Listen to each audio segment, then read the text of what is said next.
Brought to you by Tailored Wealth, helping business leaders live their version of a rich life.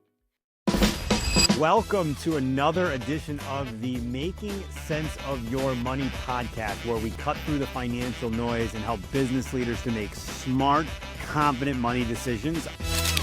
Welcome to episode 21 of the Making Sense of Your Money podcast. I'm your host, Dan Pascone. I'm the founder and CEO of Tailored Wealth. And each episode here features a trusted voice in the financial world, someone who works directly with high-level professionals to simplify the complex and turn strategy into action. And I'm really excited for today's guest. We have with us Helena Wasserman, who is the co-founder of Investors for Climate, and her team specialize in moving capital for sustainability. So this should be a really, really fun conversation. Helena, thanks for joining us on the Making Sense of Your Money podcast. Pumped to have you today. Super happy to be with you, Dan, today. Thank you. All right, great. Well, I know we've got a lot to cover. You've got a really interesting background, and I know an interesting take on a lot of things that our audience will want to hear from. But if you don't mind, do us a quick favor and just give me like a 90-second overview of what it is that you and your team do, and tell us a little bit about your background and how you got into that space. Sounds good. Cool. So I'll give you the quick version. So I'm half Swiss, half Italian, live in New York City, started my career, at the Clinton Foundation. And I was always passionate about moving capital into sustainability and impact. So that was the beginning point. What we do today is we have a network, a private investor network of 400 climate investors. So we are a mix of family offices, venture capitalists, high net worth individuals. And basically what we do together is that we invest, we raise capital, and we look at investment opportunities together. So think about us as a mix between a community and an investment arm. Very, very cool. That's super interesting. So let's dive into that a little bit more. Tell us a little bit about how you started to build this community. I want to get a sense for like how you put this community together. Yeah, absolutely. So it's been definitely an interesting journey in the sense that, we started, as all entrepreneurs, we thought, okay, what do I have that is unique to bring to the table, right? We all have different assets. And for me and my co-founder, I'm here in New York, my co-founder's in Singapore, we both had really strong investor network, family offices, VCs, angels, because of previous roles that we had. Right. And so we said, okay, before investing, let's put together our relationships. Let's put together, the people that we know and build trust with the community. And so we started actually it was a free community initially where you had to get invited to join. So you had to apply, get interviewed, but it was free. And then it allowed you to, meet families. It gave us basically events in 32 cities around the world. So really very global community. And then about a year in, we introduced membership fees. So, once we had, we went from like freemium to premium. So once we felt we were really bringing value and built a really strong product, we introduced membership fees. Very cool. Very cool. And help us understand the members that you have in your community. What do they get from being in that community? I'm sure there's a networking aspect to it, but tell us the value that you and your team provide to that community. Yes, so essentially there's three types of investors. Every investor wants something slightly different. So there's angel investors, fund managers, and family offices. Initially, we thought, all investors will want the same thing. Not at all. So angels, they want access to our syndicate. So they want to be able to, invest with us because we can get them into deals with a very small ticket. While on their own, they would have to have much larger ticket in order to access those opportunities. So that's the main appeal for angels. Okay. For fund managers, fund manager typically is raising the next fund. So they want access to family offices. So we give them access to our LPGP series, which gives them access to meeting families to raise money, basically. And then family offices, they come to us for deals. So, they want to, find the right opportunities for the family in order to deploy capital. So those are the three ways in which we help investors beyond building relationship through events. Got it.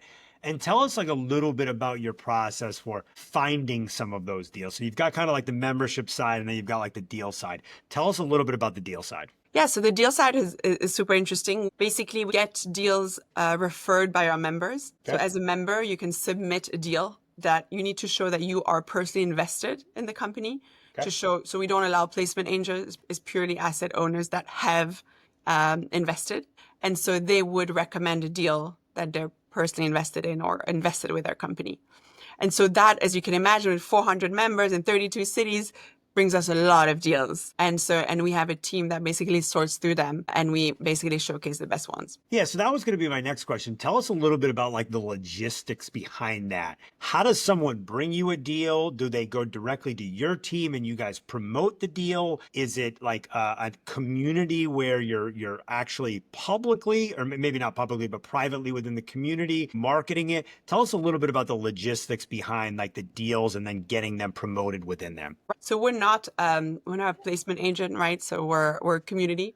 So we don't actually promote deals. The only thing we can do is spotlight opportunities. So, show like people can see that they're there, and then they take it from there. And then we do have an investment unit where we do SPVs, where we actually group capitals in specific opportunities. So it's both spotlighting on one side and then actually doing SPVs on the other side. Very cool. Very cool. And I imagine that you started this network with your network, but how have you been able to grow it and get to the scale of having 400 individuals, families, institutions as a part of it now? What's been your approach to your growth? Yeah, absolutely. That's a good question.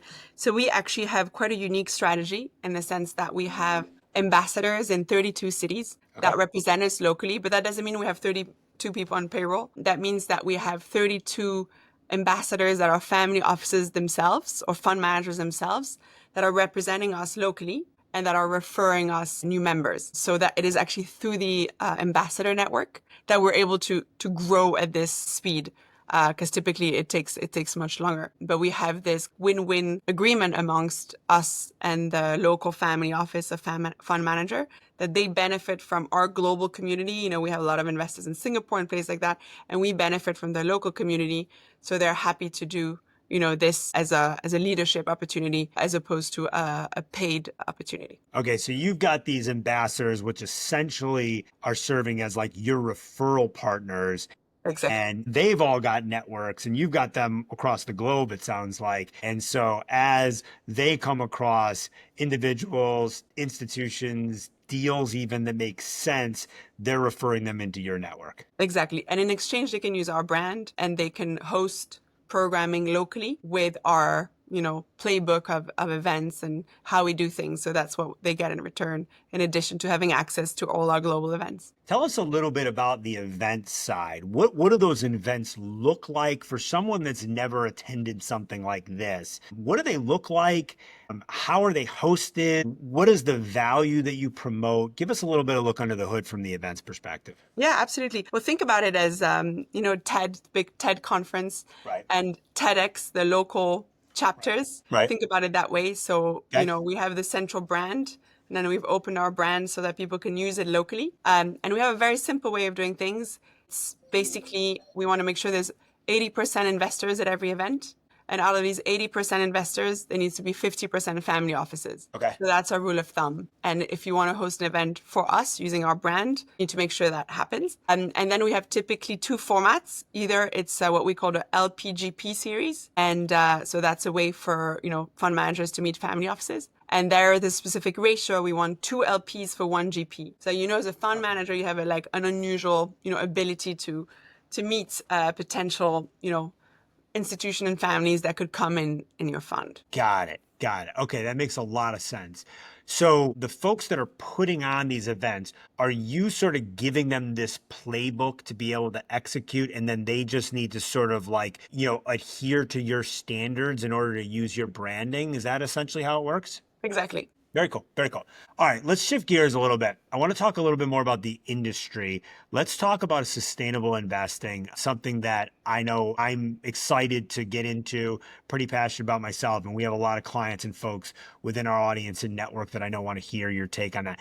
Tell us a little bit about what the industry has been like recently and where you see it going in the future. Yeah, absolutely. So, for us, we're in it by conviction, in a sense that, right now with the current administration in the US, it's obviously not a trending vertical, in terms of, hot trends right now, but we are in it by conviction. And a lot of the people that are investing with us, believe in it in the long run. And we've also seen that, Asia and Europe is still carrying through more than the US. And so I would say, right now, globally, there's about 10% of venture capital funding that goes to sustainability. But, I'm pretty sure that it's going to keep growing. Our perspective is that sustainability won't be a vertical anymore like it is like clean tech or climate tech, like, a part of tech.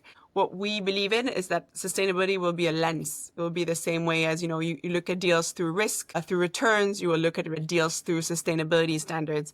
It would just be a lens that will be, we think, the way investments are done all over the world, just because we want to make sure that we can maintain and preserve resources. So that's really interesting. I want to unpack that a little bit more. So instead of it being sort of a vertical, like I want to invest in sustainability, every private deal would essentially have a sustainability like component to it that you would use to evaluate the deal. Do I have that right? Exactly. Think about it like AI today. Today we're like, oh yeah, we're doing an AI fund or we're going to do an AI investment. But at the speed at which things are going, AI is going to be embedded in every single company in the world, right? So eventually AI won't be a vertical, it will be a lens in which you look at investments in terms of how effective is this company at managing staff, at using AI to be more efficient, basically. Same thing with sustainability. How good is this company at preserving resources and maintaining resources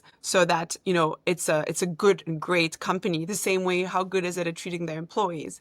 So that's how I see it. There'll be lenses as opposed to verticals. Does that make sense? It does. Very, very cool. It's an interesting sort of mindset shift. Tell me and tell us what your team at Investors for Climate are doing to help sort of further that mission, to sort of further that transition of sustainable investing. Well, I think there's a lot of education that needs to be done because, a lot of people, especially from the previous generation, if you look at families, if you look at the first generation, they will think, oh, sustainability impact, we're going to lose money. There's like that mindset versus right now, there's entire industries that are being built. If you look at construction and sustainable cement, it's just cheaper, less polluting. It just makes sense from a commercial point of view. So I think there's still a lot of education that is needed. We obviously need more exits, more liquidity in the market to be able to make the cases that those exits are coming. It's slightly different in sustainability in the sense that there's less IPOs and more M&As. Right. And that's been the trend recently in private markets in general, right? So there's been a lot less IPO activity in the last few years than there had been prior. So what does that mean to maybe sustainable investing compared to what our audience would typically just think about in terms of private markets? What is like the uptick in A and then the downtick in IPOs mean in your space? I think in our space, M&As make more sense because we're not necessarily trying to build unicorns. We're trying to build, let's say, $200 million company, with a healthy EBITDA that can, make a difference. So if you look at that, an acquisition like that or a merger like that would create liquidity, but maybe not at the same scale as an IPO, or maybe it could. But I think that's typically the trend that we've seen in terms of how to create liquidity in the market. Very cool. Very cool. All right, that's some really, really good stuff there. All right, I want to shift gears a little bit, and I want to start to talk a little bit about you. So give us your background. First off, how long have you been in New York for, and what made sense for you to come over from Europe to New York? Yeah, no, good question. So I'm a bit unusual person in that sense. I've lived in 6 cities. I grew up in Switzerland, so I'm half Swiss, half Italian. Right. Left Switzerland when I was 18, and then my career took me to to London, Kuala Lumpur, to Singapore, and spent most of my career out there. And recently relocated to New York City. I always loved the US as an entrepreneur. I find that New York City is kind of like the most exciting market to build anything because of the energy, because of how big people think. And so when I had the opportunity to move here about 18 months ago, I jumped on it when I got my visa. For me, it was a green light. I was like, okay, let's go. Because I just really appreciate, I think, the entrepreneurial side here in the US is very unique, and how everybody works hard, hustles. It's very endearing. You nailed it. I would totally agree with everything. I've been local to New York for most of my life, so I can certainly relate to everything that you just said there. And yeah, you can't match the energy, that's for sure. How are you liking it so far? So like I said, I don't like it, I love it. All right.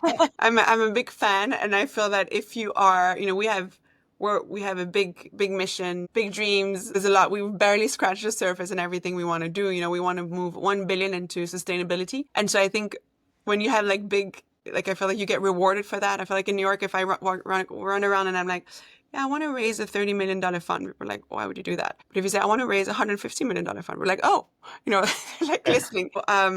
So yeah, I think for anybody who is ambitious and focused, I think this market really rewards that. And I like that. Yeah, I couldn't agree more. All right. We're going to move into a really fun part of our segment that we call the lightning round. Okay. So our guests never get any heads up on this because we want it to be just super organic. So I'm going to ask you a series of questions. I'm getting Helena, nervous. don't be. It's going to be fun. All we want is just give us the first thing that comes to your mind. It could be a one-word answer. It could be a long, drawn-out thought and anything in between. You ready? Oh, I didn't catch the question. I said all we care about with the lightning round is I'm going to ask you a question. You give us the first thought that comes to your mind. Could be a one-word answer. Could be a long, drawn-out thought. You ready? Oh. All right. Start simple. Coffee or tea? If you have to have one meal every day for the rest of your life, what is it? Pizza. Oh, okay. And all right. So now, how have you found the pizza in New York? And then maybe what's the best pizza you've had outside of New York? Well, it's easy. New York, there's really good pizza every corner street, pretty much. So it's been wonderful. I'm Italian, right? So I grew up eating comfort Italian food. Okay, good. That's Me too. always my go-to. So yeah, that's the food that makes me feel most at home anywhere I go. All right. I like it. I like it. What's one tool or piece of technology, so it could be hardware or software, other than your computer or your phone that you can't live without? Right now, it's an AI tool called Fixer AI that drafts my email responses. Yeah, I've heard good things about Fixer, actually. We've got a company that we work with that's pretty heavy in that one. So, all right, awesome. Fixer, good promotion there. Do you have a favorite quote about money or success? I like a quote that I have right in front of me called, better build a product that 30 people love instead of a product that 100 people find just okay. Build a product that 30 people love versus one that 100 people find okay. I love that. I love that. So basically like build, be specific, build a product that is really blowing people's minds off as opposed to, something that is just half-ass. Okay for the masses. Yep, I got it. I got it. Yep, makes a lot of sense. Do you have a favorite book on finance or business? I read The Money Trap recently. Okay, yeah, that's a good one. That's a good one. Cool book, which is more like the meaning of life and wisdom in general, as opposed to financial tools. But I thought it was a good one. Okay, I like it. I like it. Do you have a personal hack that you can share with us? Yeah, I think for me, obviously, I work in sustainability. I think for me, nature is one of the most regenerative activities we can do. So for me, going out, people always ask me, how do I have so much energy? I always, go out for walks, and yeah, nature really regenerates me and gives me the energy I need to build my business, actually. Do you have a process around that? Do you do like I'll do from time to time what I call clarity breaks, where I just try and get out of the office and walk outside and just think and let thoughts materialize. What's your process on walking and being outside and utilizing nature to your advantage? I think for me, it's about just having the phone away, like just not looking at my phone for at least half an hour. I think that really makes a big difference, versus even if you're on a walk and you're on a call, it's great, but your brain is still in that same mode. So I don't think you get the same rejuvenation as when you're just walking in silence with no phone. Yeah, agreed. I couldn't agree more. That's a really good one for everyone listening. What's one bucket list item that you've already accomplished? Well, moving to New York with no money, no visa, no apartment, and building everything from scratch in 18 months. That's a pretty good one. Congratulations on that. That's a pretty good one. All right. What's one financial milestone that you're working towards? So, for me, even though I'm in finance, I'm not looking to I'm not looking to become a billionaire, for example. For me, that's not interesting. So for me, my milestone is I just want to have enough money, but then I want to make sure money is moving and that it's supporting the planet. So for me, I won't tell you I want to become a billionaire. Like, that's not my goal. I do want to live comfort. I want to have a few millions. I'll be happy. So that's more how I see it. It's not real financial target. I want to get to 50 million or 100 million. That's not how I see it. It's more purposeful around how you want to use it. And I want money. Don't take me wrong. Like, I want abundance. I want to do it. Like, I feel like I already lived the life that I want, in terms of I can do whatever I want, whenever I want. I'm entrepreneur. I'm free. I just need my computer. I can work from wherever I want. For me, I have freedom. So for me, that's worth a lot of money. So I've kind of already achieved that just by being an entrepreneur. And And for me, it's more about abundance and freedom on time as opposed to a big, big financial milestone. If you're not working, what do you prefer to be doing? If I'm not working, I am usually out meeting all the fascinating people that you meet in New York. If you could give one piece of advice to your younger self, what would it be? I would tell myself to not overthink and start faster. Okay, I like that. Starting faster is a really good one for everyone out there and listening. You're right. Sometimes we try to perfect, especially when we're starting out, we try to perfect things. But a lot of it, at least I've found, is the lessons you learn along the way, which, you could have never even prepared yourself for anyway. So you might as well just start. Exactly. I started my first company at 29. I'm sure if I would have started my first company at 18 or 21, I would be, it's a muscle to flex, right?